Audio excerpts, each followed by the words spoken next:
Thank you for watching this video from the Canada-Europe Transatlantic Dialogue at Carleton University. This event is sponsored by the Canada-Europe Transatlantic Dialogue, CETD, and the Faculty of Public Affairs Research Month at Carleton University. CETD receives funding from the Social Sciences and Humanities Research Council of Canada. The views expressed in this video are solely those of the presenter and do not reflect the views of the CETD, SHRC, or Carleton University.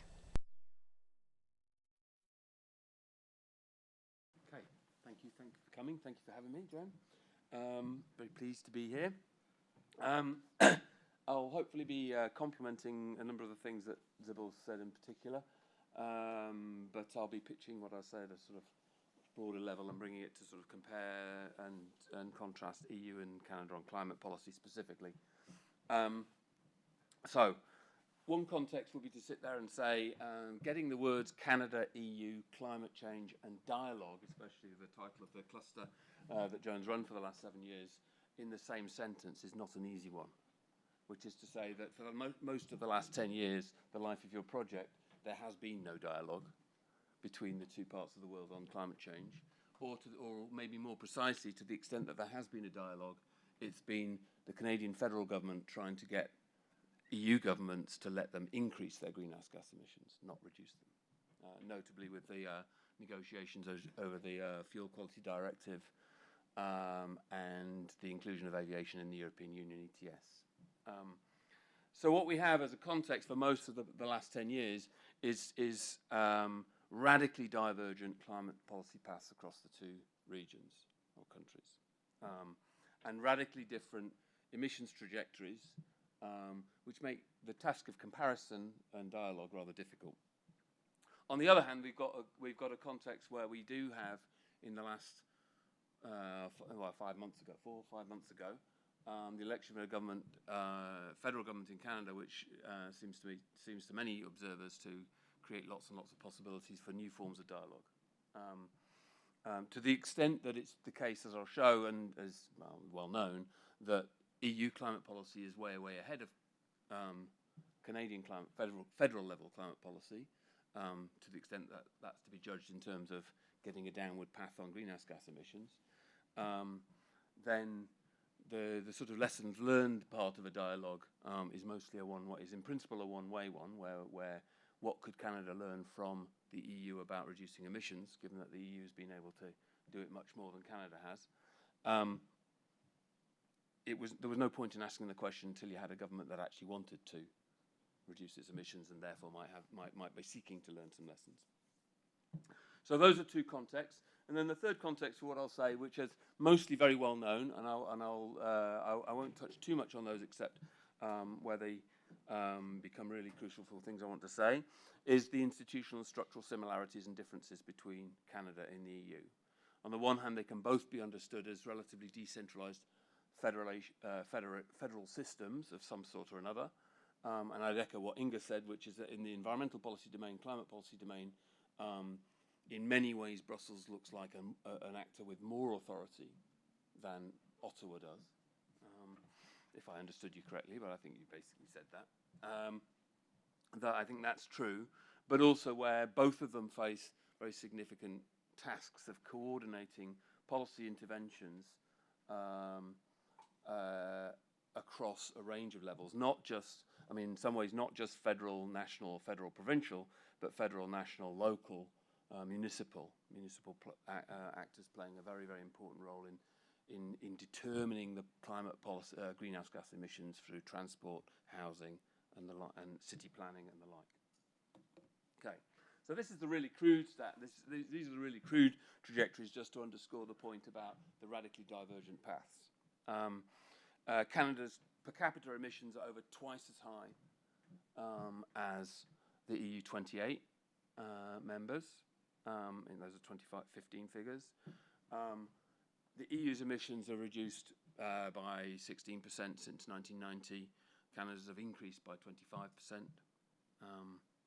Those are the figures from the World Resources Institute. There, the different ways that those figures get calculated. You see slight variation, but the tendency is, the pattern is the same. And then if you measure the pledged emissions path, so what they're claiming to do over the next 15 years, or that they both claimed in Paris and in the run-up to Paris last December, the EU, as was said earlier, has said it will reduce its emissions by 40% over 1990 levels. Whereas if you recalculate the Canadian target to being over 1990 levels rather than the 2005 starting point that the Canadian government's target is itself measured against, that looks like a minus 8% cut.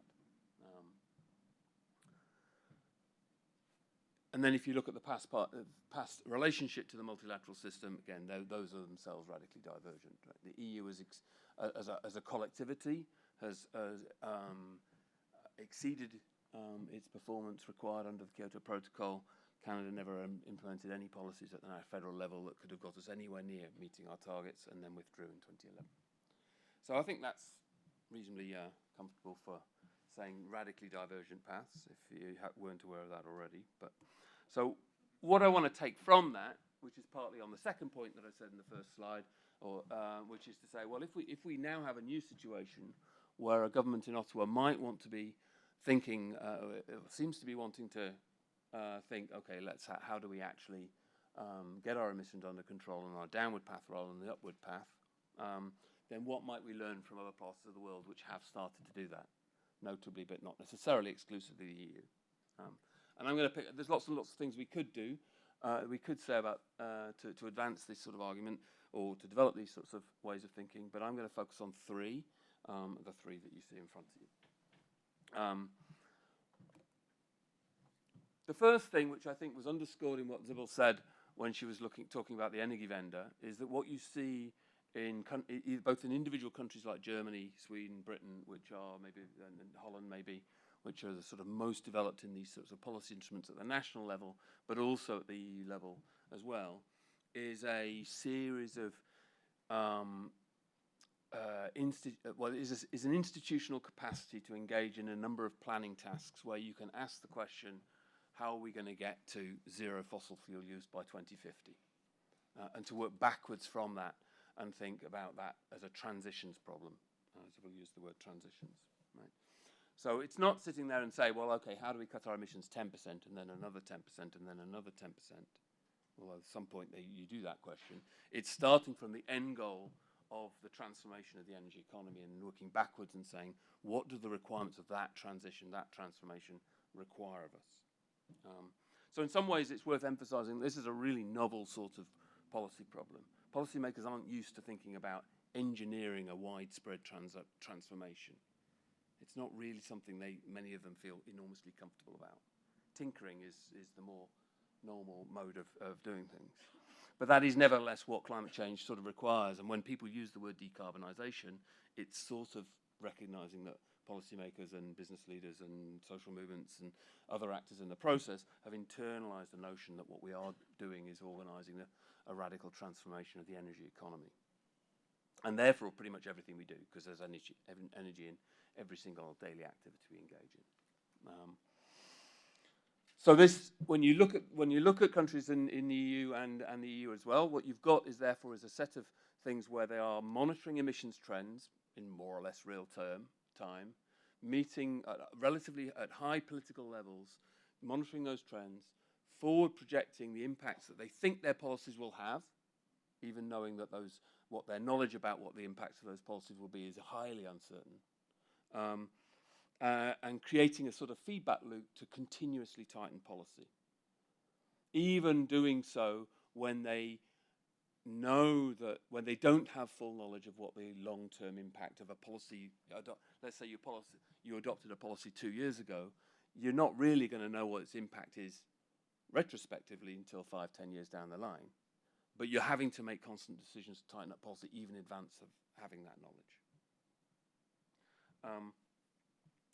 So those institutional mechanisms of monitoring, feedback, policy development are highly developed in a number of the countries I mentioned and in the EU, and they're the condition of policy, of a possibility of organising something like an Energiewende.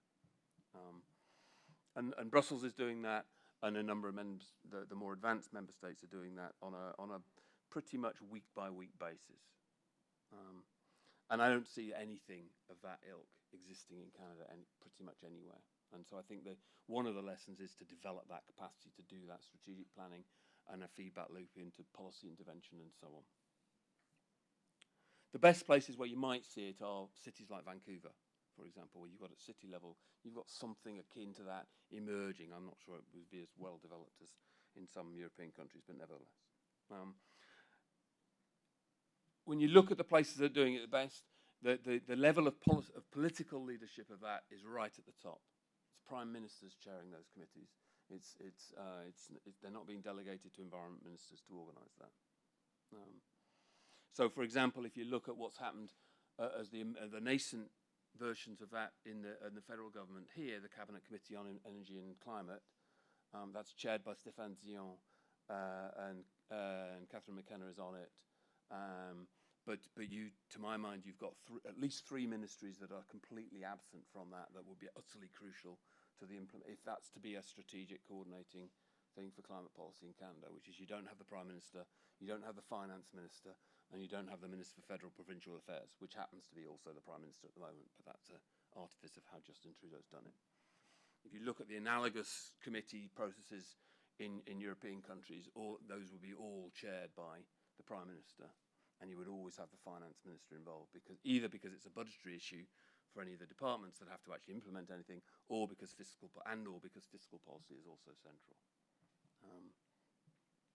So I think that's a very weak committee as it's currently set up in the Canadian example. The second thing that's sort of analogous to the EU level, but not necessarily analogous to how it works in most of the member states of the EU, is that, but which is a very distinct quirk to how any of those sorts of implementation, that capacity, institutional capacity, would have to be developed, is that it's got the particularities of the Canadian federal system to do that, in the sense that a very considerable amount, if not the majority of policies, have to be implemented by provinces, not by the federal government. Right? They control the levers of most of the electricity generating sector, of most of transport policy, of urban planning, of housing regulation, and all of the elements which are central to determining greenhouse gas emissions. It's not that the federal government can't do anything, but it's got to do that in such a way. Those monitoring things have to be designed in such a way that they can feed into policy development at various levels rather than just at the federal level. Okay, I'm going to leave that bit. The second thing that I think is a lesson from countries that are further ahead than Canada in getting their greenhouse gas emissions under control is a sort of orientation towards the task that I would call learning by doing. Some people call experimental forms of governance. Again, I think Sibyl referred to something along those lines in one context of what she was saying. I think the first proposition to start here is that nobody knows how we're going to decarbonise the economy. You will find some economists who will just sit there and say, once you get the carbon prices right, then everything will slot into place.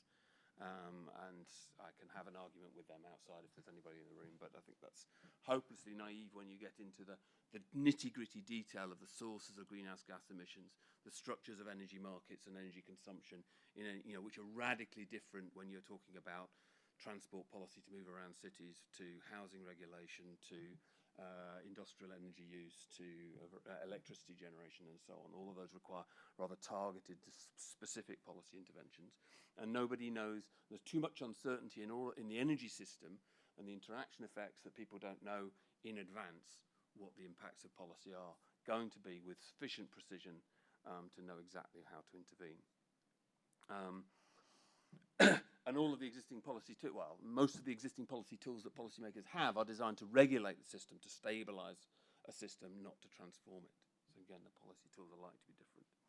And that successful places where people have been successful is where they've shifted from a sort of very cautious, we're only going to act when we know exactly what the effects of the policy is going to be, and we know that the costs and benefits are going to be, all work out favourably, and that all of our political supporters are going to be that we need to get re-elected in the next election are behind it, etc., etc. That is going to mean that you're not going to do it. If that's the mode of either the politicians or the bureaucrats making the decisions, they're not going to do anything that's going to engage in that transformative activity. And so a mode of policy making that's sort of much more experimental, trying things out, seeing in what ways they work, etc., is much more likely to be fruitful. And the third one is to be reasonably explicit about the coalitions that you build. We know, and and Canada knows this as much as anybody already, is that if we're going to decarbonize the global economy, there are a lot of losers. And some of them are very powerful. Right? This is it's a fairly crude, banal point, but it's nevertheless an important one. And therefore, what you need to be able to do is to say the policies we introduced must have winners. There must be people who benefit from climate policy, not just in the rather general airy-fairy way that we will all benefit from getting climate change under control, which is true, but not actually sufficiently powerful a motivation for the vast majority of us to actually support the specific policy interventions. So, for example, just to give three, well, it's two ways into this and then another third thing to conclude with, third sort of slightly tangential, but I think useful complement. If you think about the politics of carbon markets, emissions trading systems, carbon offsets, and so on, they've been plagued by all sorts of questions about whether they actually work, whether they're just a bunch of scams for city traders to make money on a new type of derivative market, etc., etc. All sorts of legitimacy claims against carbon markets. Politically, I think the crucial question for me is always in that context is if you ask the question, what does Barclays Capital think about climate change policy? Then what your answer would probably be was either they don't care about climate policy, they're utterly neutral, it doesn't make any difference, or they're probably like to be rather risk averse and say, please don't intervene in the economy that way, it means that we don't make any money. That we can, I'm being crude. If you ask a question to Barclays Capital, what do you think about climate change policy with carbon markets? They say, yes, please. And they did say yes, please, when the EU ETS was being set up, and all of the other major banks and other financial institutions as well. And so the policy design of carbon markets transformed. Now, whatever you think about whether that means that's really, really dangerous because you're just opening up a new realm of financial speculation for those actors, whatever you think about that, it remained the case that it transformed the political interests of rather powerful actors in relation to climate policy. So, for example, during the economic downturn in the EU, you had a lot of those actors arguing to make European climate policy tighter in order to keep the EU ETS afloat, because they were making money out of it. The second example, which again Sibyl mentioned, is the feed-in tariffs. There it's a very different constituency, but nevertheless there are people benefiting directly from the installation from the incentive structures in feed-in tariffs to generate new forms of renewable energy. And the Ontario example of that is a similar example where a decent number of people have benefited directly from that in ways that you would expect to make them less likely to oppose climate policy in the future. Now that's a contested claim about Ontario, but I think it's an instructive one nevertheless about how to think about climate policy moving forward. And the final point, which I'll conclude on, is that a lot of these coalitions and new opportunities for climate policy exist in conjunction with what private sector actors, NGOs, social movements, governments acting transnationally, some sorts of international organizations, are organizing themselves outside the UN framework.